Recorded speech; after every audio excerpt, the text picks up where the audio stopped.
What's this? A letter for me. Welcome to another episode of Remember the Great Sports Through the Mail Thursdays. Today I'm going to share with you 3 recent returns that I got back in the mail and profile each of these individuals and talk to you about their careers in baseball.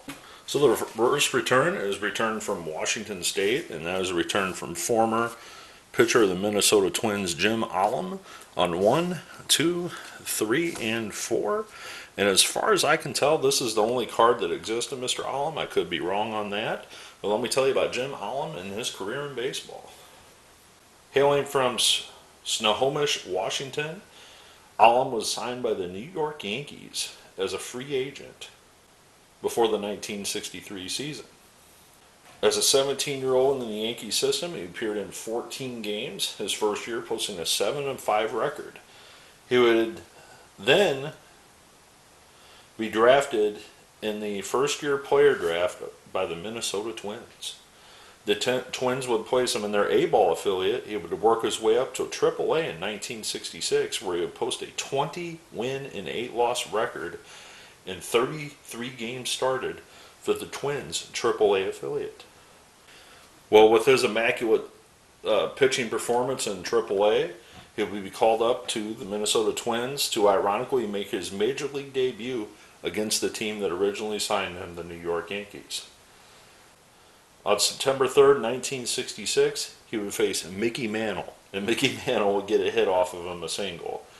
Well, from moving forward from there, he would wind up pitching 2 innings that game, giving up 2 hits and 2 earned runs. He would finish out the year appearing in 3 games total for the Twins that year, posting a 3.60 ERA at just 20 years old. The following year, in 1967, he was primarily used out of the bullpen, and he would pitch in 35 innings for the Twins that year, posting a 5.40 ERA. Well, despite 2 years of major league work under his belt, the Twins decided to send him down at age of 22 down to their minor league affiliates. They were trying to stretch him out to become a starter, and he started 23 games, posting an 8-11 record between AA and AAA that year, not getting a call back to the majors.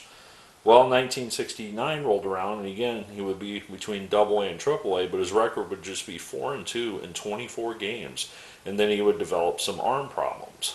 Well, this would be the last time that Jim Allen pitched professionally. He would retire from the game of baseball after appearing in just 24 games by the age of 23 years old in the major leagues. Jim would return to his home, Washington State, and he would then become somebody that would be involved with youth baseball for the rest of his life. He would eventually, in 2023, be recognized and elected to his County Hall of Fame in Washington. So again, this is one of those guys that just had, albeit just a brief career in the major leagues. He had very, very good success his first year at just 20 years old, and then some arm injuries and some other things came up, and that was the end of his career. So thank you, Mr. Allen, for signing my cards for me. I appreciate it, and we'll move on to the next return. All right, so this next one actually has a note attached with it, and it is a return from Oklahoma, and it's a return from Mr. Don Wallace on 3 of 3, and if you can see really lightly here at the top, I don't want to cover it up, he actually signed at the top of his picture there, so you can see his signature there in the top there.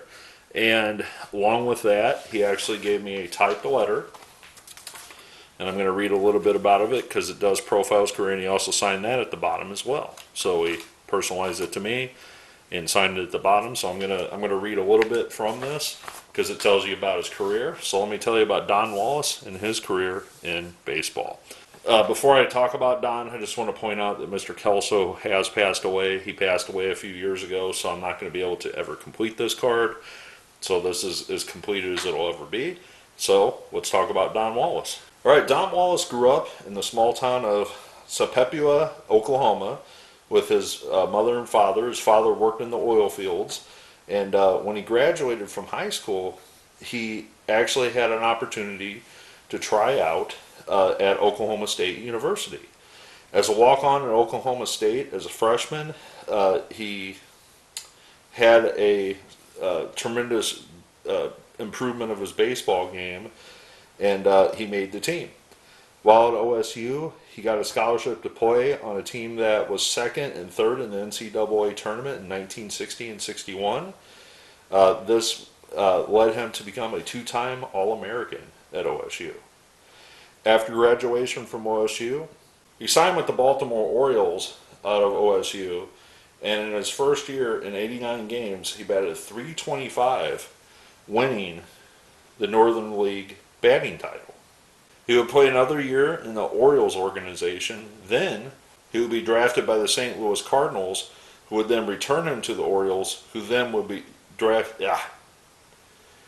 Then he would be selected by the St. Louis Cardinals. However, he didn't play for the Cardinals.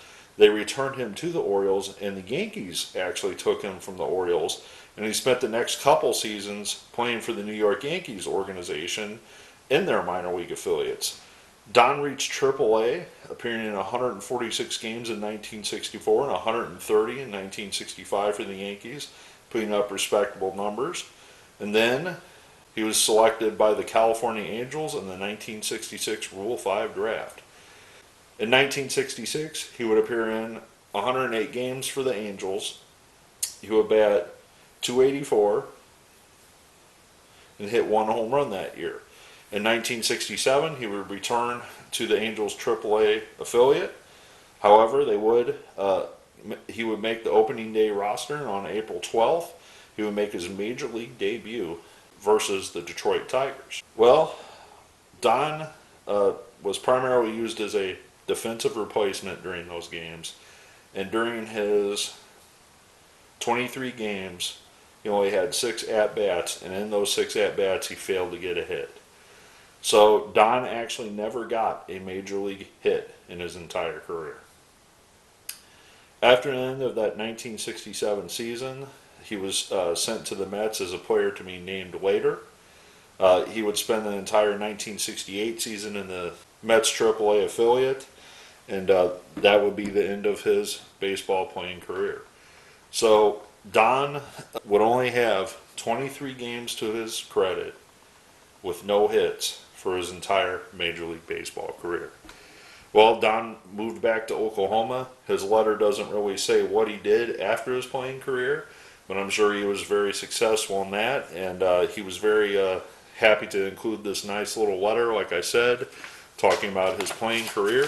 So I'm very happy that he took the time to print this out and send that along, talking about his baseball career and also his relationship with God and Jesus. So thank you, Mr. Wallace, and we will move on to the next return. All right, this final return is from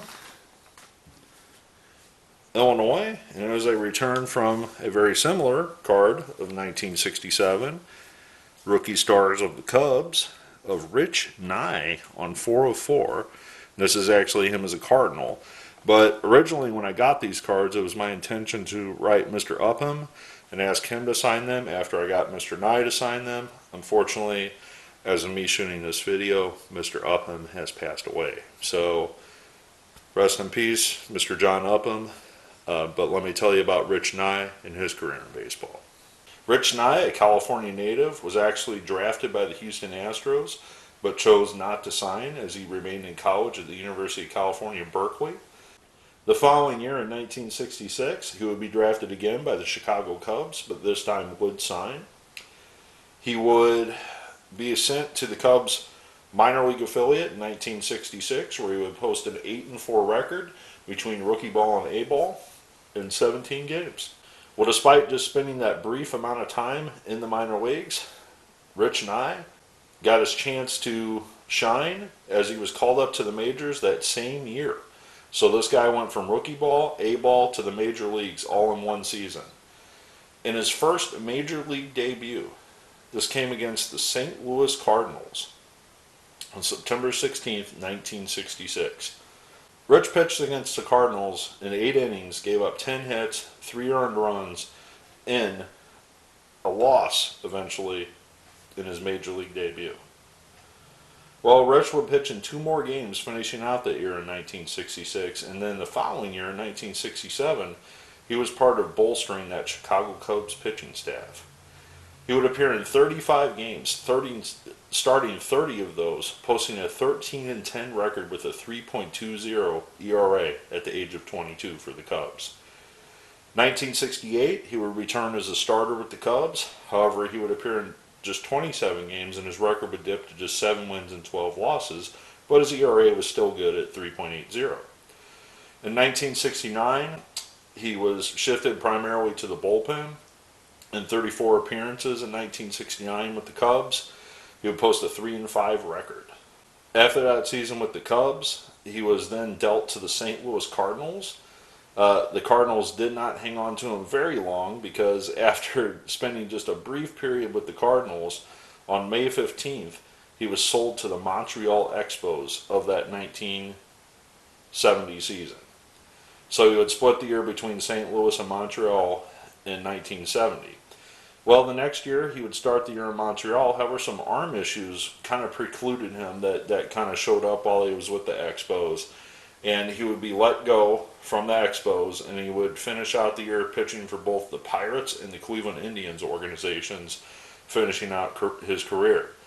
Well, unfortunately, at the age of 26, Rich was not able to come back from his injuries, and he actually went back to school, finishing up his degree, and then went on to veterinary school because he got basically he had a financial background, and he was able to use his financial background to help him go back to veterinary school and start his own business.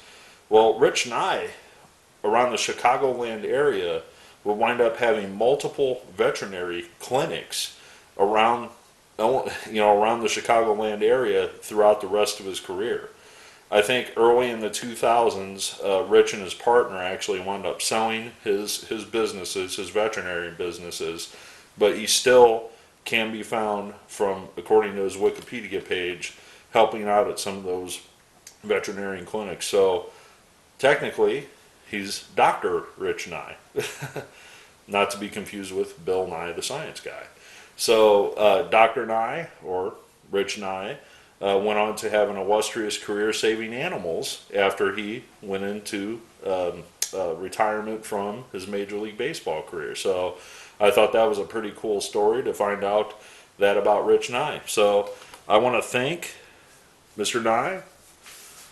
I'm going to scoot these all over. I got a lot of sideways cards here.